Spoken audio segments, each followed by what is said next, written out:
Hey guys, welcome back to the podcast. I have a special guest today, Ingrid Hernandez, based out of Phoenix, Arizona. She's making $200,000 per year by helping seniors transition into long-term care. So welcome to the show, Ingrid. I really do appreciate you. I ask this question to all my guests that jump on. What is your purpose? Why are you doing the things that you're doing outside of the monetary and material aspect of things?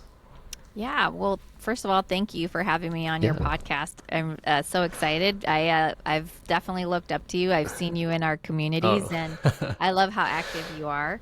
Um, I actually started doing real estate in 2013 when I had my license. It was very much a service-based thing, and then hmm when I transitioned into more of an investor-centric person, when I joined Sub Two, it was cool. It was cool to make money. It was cool that yeah. all of a sudden, one of my first deals, I made 54,000. Like Oh, my wow. third or fourth deal, I made 100,000. So these were big numbers Wow. and fantastic and everything. But you can't, at least for me and what I do, I can't think of doing and making money and that only being the thing that drives me. It's just Yeah. not the way that I operate. So we had a couple of great friends, Angel and Stephen Hunt, who were coming at this business a little bit different, and it was a more business to business way of curating leads.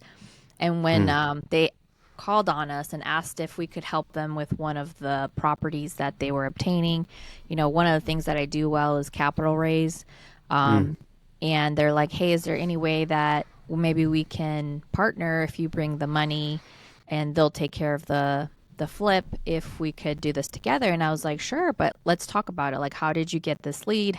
What's happening? Yeah. And so the reason they needed the cash like right away also was the lady who we were helping, she was in the hospital. She was only supposed to be there about 2 days. And then the hospital could not release her to her home because she was not fit to live by herself anymore. Oh, wow. That's pretty And sad. yeah, so when hospitals declare that about you, they can't Yeah. release you. They have to keep you. Oh. And they didn't have somebody that they could turn to help move her into like a assisted living or anything like that. However, before she landed at the hospital, she had already figured out where she wanted to move, an assisted living place. Okay. She didn't have any resources. Her family didn't talk to her anymore. Oh, that's so sad. Family dynamics, who knows? Yeah. I Yes, it is sad. It's sad that whatever her and her family were going through really were dictating her ability to be in a safe and caring environment, right? hmm So when we got involved, we actually paid the upfront money she needed to move from the hospital to that place, which was only $5,000. Uh-huh. In this space, a lot of seniors who need something like that, like a down payment assistance in order to go into something like an assisted living while they're getting their affairs in order, they often get charged interest. We didn't charge her any interest. We gave her that Oh, money okay. knowing that we were going to go buy her property, flip hmm it, and make our money that way. We were able to get her the care she needed. The hospital was able to release her right away because it's also costing the Oh. hospital. Stephen got called on like day 30 or maybe day 29. The next day Okay. she was out because he was able to, Oh. maneuver getting her out right away. And so when we talked about that story, Yeah. I have a background of caregiving, so I was a caregiver for 8 years in my younger life when I was Yeah. transitioning from high school to college years. It allowed me the ability to pay for my bills because I had to pay my way through school, hmm and I loved caregiving because it gave me the flexibility of hours. Like I used to work the hours the other caregivers didn't want because Oh. they were the hours that I wasn't at school. So, like second and third Uh, shift. yeah. So it worked out for me. It worked out for the company I was with. And I got to know these seniors who have beautiful stories and beautiful things to convey and teach us. And it's also very sad because oftentimes they don't have their families. And so it's up Yeah. to us, like the caregivers and stuff, to give them the love and care they deserve. So when Stephen brought me into this experience with him and Angel and my husband too, Mark, who is our main listing agent, I was like, this is how I want to be doing real estate. This is Amazing. how it makes it more real and more purpose driven, as you say, Yeah. because it's not about the money. It's about how do we serve our community for the things that they need. And in this regard, like we needed to serve a senior who didn't have anyone to turn to, and she could turn to us. So, Right. yeah. That's a very, very unique way of doing business, and it's very like fulfilling from what I'm hearing because you're also providing a service to someone that actually needs it, and that you're basically caring for them, and you can take care of their real estate affairs. Yeah. Uh, So exactly. ultimately, that's what our business is now. Um, is we go to these communities, right? Yeah. As I was mentioning, she already knew where she was going. And then Yeah. when we found out, like, oh, well, these communities, when a senior says, hey, I want to move into your community, on Right. average, it takes them 6 to 9 months to convert that future resident, that senior, into a current resident. And so you have to kind of peel back the onion to say, well, why? Why does it take so long? Because they Hmm. don't have an Ingrid or a Steven to Yeah. help them along the way. Their family is likely not living in the same state that they are. That's very often the case, especially in the Sun Belt states. Yeah. We have a lot of converts. They're sometimes called lovingly snowbirds for a reason. Okay. Yeah. I think in my life, like in the real estate, we're supposed to call them seasonal residents. And Okay. then and because of that, maybe maybe they do have family, but because the family is so far away, or even with them, like this is new to them. Like Hmm. it's actually super comprehensive. For her, it was a little bit more black and white. She was going into a private pay facility. She Uh-huh. would have to spend down the money she just made in her the real estate transaction, and then once Okay. that money is gone, because it will be gone, Right. she would then qualify what's called Altex here in Arizona. So it's basically senior welfare, where Okay. the Medicaid now pays for their assisted living. So it's not as transactional as a wholesale Right. scenario. And what concerns me is when wholesalers are dealing with seniors who need that Hmm. additional care and they don't understand the full picture with that senior, because sometimes when you buy their properties cash, Yeah. even though it's quick, it's easy and helpful, you might actually be kicking them off Medicaid. Yeah. So when we get involved with these seniors, we want to understand the full picture. Sure, the Hmm. property is a piece of the equation, but we want Sure. to know, do you need do we need to get an estate seller involved, somebody who specializes in those auctioning or those Yeah. like scenarios where you sell their personal belongings, and Right. then do you need estate planning from like a trust and living Oh. will scenario, a healthcare directive, and so those are more comprehensive things that a Yeah. typical wholesaler wouldn't even think about or consider, but these are all things that are top of mind for us because of Hmm. who we're supporting in this space. And so we think about the seniors in a more comprehensive way, not just transactionally. That's amazing. Okay, so let's just say, I'm just too busy fixing and flipping, and then also literally talking to different sellers that maybe not be in the situation. If I come across these kinds of individuals that need more attention and care, how do you kind of approach it is as if you didn't know anything? I know you end up mentioning a couple of things before this question, but I just want to give like if I'm trying to get this started on my own side of things, what would you suggest as a newbie? Got it. So you're a newbie trying Yeah. to do what we're doing. Is Yeah, that what you're exactly. saying? Yeah. Okay. So part of what we are doing is and where Stephen came from and I came from. So I've been in a corporate environment for the last 20 years. Steven is younger than me, so he Yeah. doesn't quite have that much experience in corporate, but he still has plenty of experience. And he and I both have that, like, I'll say second nature, want to have a more professional conversation. Mm-hmm. So somebody getting started in this, they need to go and create business relationships with these facilities and make Okay. sure they understand the service you can provide them.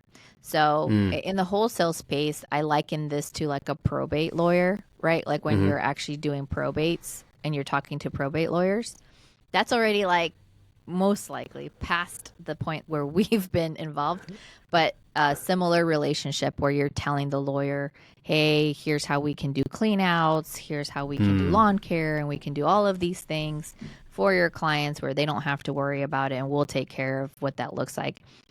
So, same thing with facilities. You need to be able to explain to them, here's how we're solving a business problem for you, Mm. and we're taking care of your client. Because the reality is, if a future potential resident has already said, I want to move into your facility, and it's Mm. taking them months, it is literally the difference between life and death. Because if Oh, they are right. already in a position where they need that kind of special care, I unfortunately had a very extreme case with my own family member when my husband's grandmother passed away.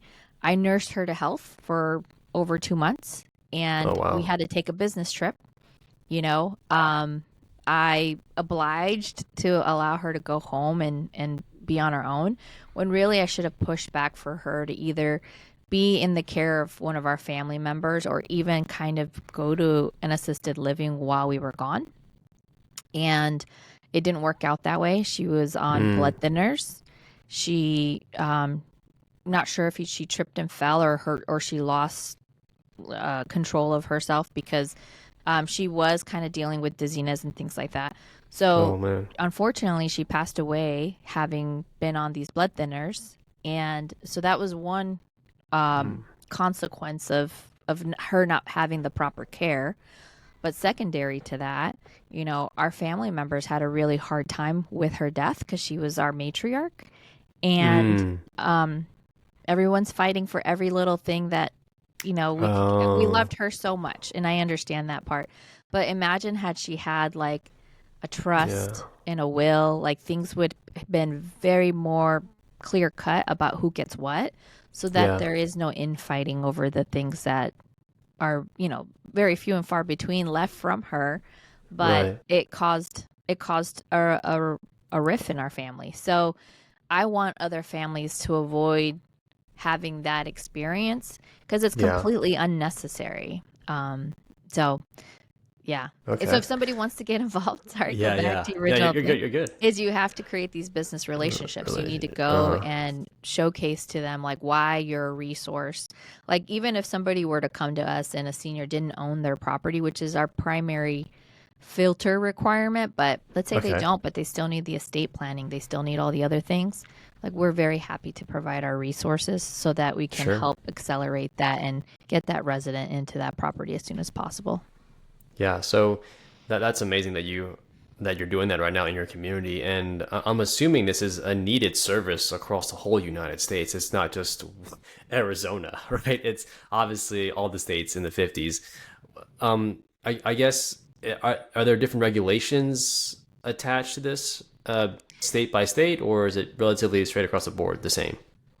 Um, well, again, it's just really a service providing to. Right. So one, it's really more about you, like what kind of investor you really are, because at the end of the Mm-hmm. day, this is an acquisition company, right? Mm-hmm.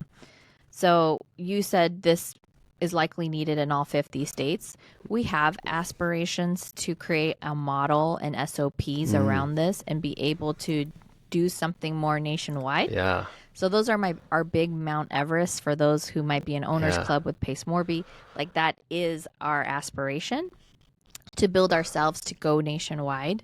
But at right now, it's creating all the systemization, Mm-hmm. be able to put all of these things in place so that it's easier for other folks in other states to do it. So as far as regulation, though, every state will have their own specific like max ceilings per senior. Like for example, a senior in California versus a senior in Arizona, their max costs and like what they can make are Mm-hmm. different because it's state specific. So all tax, for example, is Arizona centric, but every state has some level of Medicaid that they provide. It's why you're while Mm. you're a working member, you're paying into Social Security, you're paying into all these social benefits that the United States has to offer, but it Right. varies by state. So yeah, it's going to be state specific in terms of what are some of the requirements you would need. The other things is are very uh, transferable. You know, Yeah. a living will or a trust, you can put Yeah. that anywhere you're where you are.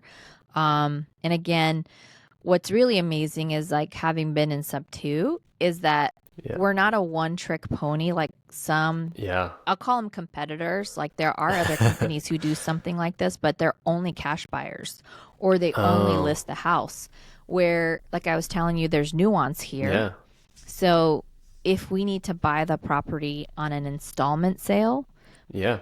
less about us making money and more about to maximize the benefits that the senior will get, well, that's something that we can offer. And not everyone can offer that because they don't know. Mm-hmm. They don't know how to do a sub two. They don't know Yeah. how to do a seller finance or a hybrid of the two. Like how, Yeah. like we had a really amazing story, but like there was a senior, and this I wasn't involved. This is Steven's story, but like there was a senior who bought a house. This was like October of 22 or something like that. Uh-huh. And by December, she had dementia, like full blown Oh, dementia, where she wow. couldn't live on her own. Well, she had just bought this house at Yeah. like a peak time. And so they're like, what are we going to do? We can't sell this house. We're going to have to pay to sell it. Oh, yep. And, Steven got involved and he's like, well, actually, I could just take over the mortgage. And that way, at least it won't cost you to transfer, mom out of the house and get her the proper care. And, we could leave it at that. So it was very helpful and beneficial to the family to know that they weren't going to have to pay to have mom sell the home that she just bought. So that was, and there's things about like dementia and capacity that Yeah. happen. Like if you're doing wholesaling and you're dealing with the age group of Yeah. 65 or above, you really should have an additional witness to what you're doing because you could get Yeah. sued for not, for taking advantage of a senior. So it's in your Right. best interest to have an additional witness, an uninterested third party or a family member to be a witness to Yeah. the transaction you're completing. That makes a lot of sense. Okay. Um, and with these creative deals that you guys do, what do you guys do on the back end of those properties? Like, what's your exit once you acquire them? Do you fix and flip them? Do you put long-term rentals? Like, what's your strategy behind that? I would say most of them are fix and flip or fix and Uh-huh. hold because a lot of these properties have some deterioration to them. I would say Yeah. the story I just told about the lady who bought her house and it was in a really great condition, like that, those are Mm-hmm. more unique than the other way. Generally speaking, when you're talking about seniors in their personal homes, when they get to the point where they need assisted living, a lot Yeah. of times their homes have deteriorated along the Yeah. way that with seniors because unfortunately our seniors are having to make tough decisions where they're like, I can Mm-hmm. either pay for my medication or I can pay for that plumbing problem I'm having. I can pay for my Yeah. food or I can pay for the roof leak that I have. So they're making really tough decisions all on their own. And it's Yeah. our responsibility to kind of help save them from that. So these Mm-hmm. properties we're often having to do some level of work and depending on the nuance with that senior, because maybe that senior doesn't have that Medicaid problem, we can just pay them cash, then we'll pay them cash. So we'll fix and flip Sure. and sell back on MLS. But if it is a nuanced scenario where we need to installment pay them for a good Yeah. chunk of time, then what we'll do is we'll hold on to that, and that's how they'll Yeah. we'll just rent it out and let the senior get that trickle pay that they're supposed to get Right. for however long we've agreed on. Okay, that makes a lot of sense. That was like my second question. I'm just thinking with the resources and contacts that I currently have in my market, which is Richmond, Virginia, and I know a couple of like small mom and pop caretaking companies. Would that be a good start to kind of reach out to build connections and say, hey, I'm in the space of helping seniors transition to long-term facilities. If you happen to have a person that needs to sell their home or whatever it may be, like feel free to give me a call because I can help you with the process of having them have an expedited process to Yeah. maybe potentially join your long-term facility. If you guys don't have that resources, like how do you grow your network? Do you just do a quick Google search on long-term care facilities in my area or near me, and then you start doing basically smile and dial in? You just offer the benefits of what your service is. Yes. And the good news is that um, these calls are much better than the like calling sellers. Like I've Yeah. had that experience of calling sellers, being rejected and getting yelled at, both as an Mm-hmm. agent and as a wholesaler. Um, yes, but again, these are business to business Mm-hmm. outreach. So the Yeah. way that I handle a phone call is way more Yeah. professional than when I'm calling a seller, where I'm actually Mm-hmm. trying not to sound too professional because I want them to know that I want to not to be afraid of me, like think of me as a bank or something. Yeah. Hmm. Okay. And like just out of curiosity, like just talk about numbers here, pure numbers. Like how often do you guys cold call or follow up, and then how many leads does that kind of turn into per month? Well, here's the reality. It's Yeah. going to take about 3 months for you to create Okay. these relationships with these facilities before it'll Perfect. produce a lead. So it is something that you have to nurture. Mm-hmm. So you have, when you think of this as an acquisition company, you have two parts of it. One is the business development, business relationship, right? Mm-hmm. And then the other half is dealing with the families, making sure you're creating Mm-hmm. nuanced and comprehensive plans to be able to take over those seniors' houses. Yeah. And so that is the acquisition component of this business. And then us, we want to be known as somebody who's going to buy the property no matter what. If we give you an offer, that offer we will 100% stand by. So this cannot Mm. be like your wholesaler who trades down and Yeah. then, you know, so generally speaking, these deals are much deeper and they're Mm-hmm. way more worthy because we have to underwrite it in such a way that we will be able to buy it. Period. Makes sense. Yeah. Hmm. Makes sense. Um, so it sounds like it's a relationship building business. And how often do you guys follow up? Because like I'm horrible at follow up, and I don't know the cadence. Like, do you guys follow up with business to business every 2 weeks, every week, every month? What's your guys' cadence? So we're still building that out. Okay. But ideally, you should be talking to that facility 2 to 3 times a month. And Okay. maybe there's other things that because you can't pay them for these leads. That's not Yeah. allowed. That is crossing like the a business barrier that you can't do. Okay. But for example, today I got my little dress on Yeah. because I'm going to senior happy hour at the Legacy Retirement Company or Legacy Okay. Retirement Facility in Mesa. And we're sponsoring a snack for the seniors during their Okay. happy hour of 3 and 4 o'clock. It's really funny because they were Oh. telling me about happy hour, and I was like, "Oh, that's going to be kind of late. Does that make Yeah. sense?" And then she sent me the times 3 to 4. I was like, "Oh, I could do that." So Yeah. we're sponsoring snacks. We're talking to potential Okay. future residents so that they know what service we can provide Oh. them. So this is where we can actually meet face to face with families who may need our service. And Oh. then current residents, they're just there to have fun with and talk with. Yeah. But yeah, that's how we build relationships with these facilities. Yeah. So you can actually sponsor some of their own events at the long-term care facilities, and And they then have events all the time. That's basically one of the things that oh, they run off. They'll have luau's, they'll have barbecues, they'll have uh-huh, usually it's like, bingo night, yeah, karaoke, whatever. Like those are the things that they have for fun. I mean, For Yeah. as much as we get scared about growing old, like I can't wait to find a place like this that is just always going to keep me, and it's really great Entertained. for seniors Yeah. to have these activities on a daily basis because it actually helps promote better cognitive activity. So like keeping Yeah. them moving. Again, even seniors need to have a purpose to be around, and so Exactly. having these facilities provide these activities and friendships and honestly love like Yeah. that's a big part of that equation too. So Okay. How much does like one of these events, sponsor events, usually cost you? And then how big is your team that goes with you? so it's really about maybe $100, Okay. not Yeah. much, two Yeah. hundred at max. Yeah, we bring our brochures, so we have a marketing Okay. plan there so that people have something of tangible to take away and kind of look at. Sure. Um, it's only going to be me tonight. Awesome. Steven got sick, so he's. Oh I was like, no. we can't go making these seniors. You're going to kill them. You got to stay Yeah. home. So Yeah. Yeah.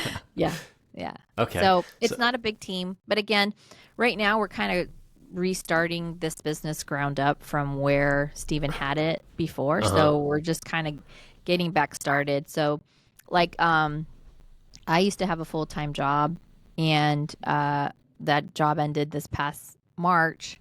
So we were focused Okay. on primarily buying from wholesalers as we Right. started to ramp up this business. But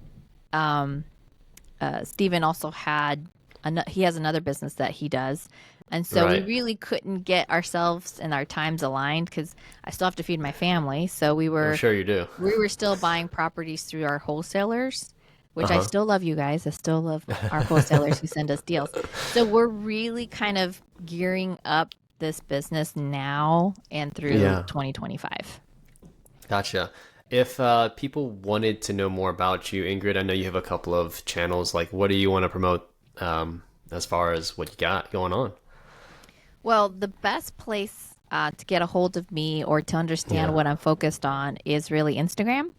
Awesome. So it's, my name, Ingryd. Yes, there's a Y Uh-huh. in there. So Yeah. Ingryd_Hernandez. Uh-huh. And you can follow my journey. I do like to document like what's going on. Yeah. I post pretty often. She And then I does. have a YouTube channel with my name again, Ingrid Yeah. Hernandez, no spaces. And every Wednesday we go live and we talk about either the things that we're focused on, doing some sort of recap, or we'll have an expert in a specific space. So actually, this is Yeah. great timing because the Yeah. 13th, which is next Wednesday, we have Isabel Guarino, Uh-huh. who she, well, technically her and her dad started an association called Residential Assisted Living Association, RALA.